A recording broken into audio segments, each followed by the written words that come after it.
at some time or another, have agonized over making a decision. Some decisions are major decisions. And also there are a lot of small decisions that we don't make, that they tax our minds, they drain our energy. They create a lot of anxiety and nervousness because we don't take care of it. We decide not to decide, which is a decision. Deciding to decide, to act, is a major, major challenge for all of us at different points in different areas of our lives.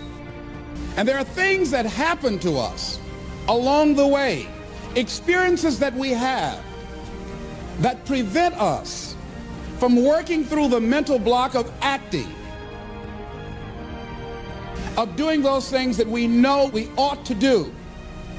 And so what I want you to think about is, what is there that you know you need to do, that you want to do this, but for some reason or another, you've been holding back. For some reason or another, you just have not been able to gather your nerves or be able to work through the procrastinating or putting it off or justifying or blaming. Some reason or another, you just haven't done it. And you know you ought to do this. You really want to do this, but you don't know why you haven't done it. We know that this is not easy, that you really have got to put all of yourself into it. It's very challenging to act, to do those things. There are times when you're looking at it and you say, I know I need to do this, but I don't feel like it. From acting, it's the fear of failure.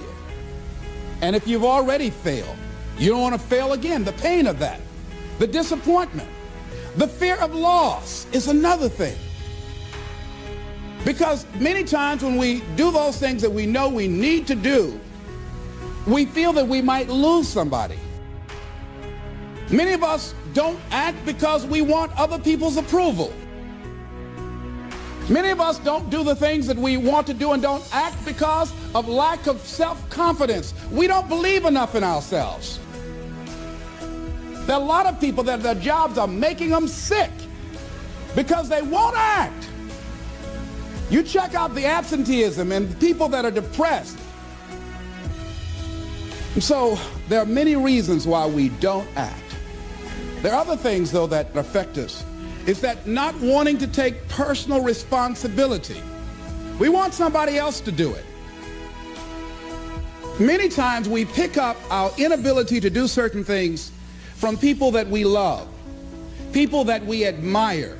We identify with them, and we live in the context of their ideas, their opinions, and their life patterns. We buy into it unconsciously. I couldn't help but think that God wants greatness to come out of us.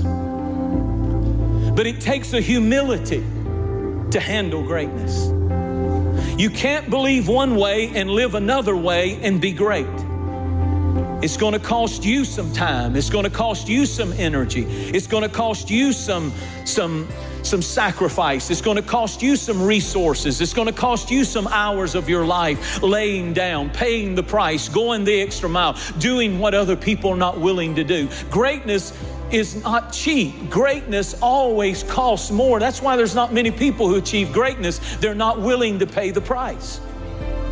And God says the ones that I can trust greatness with in the great house are the ones who will purge themselves, cleanse themselves, set themselves aside and say, God, I want to be great for you.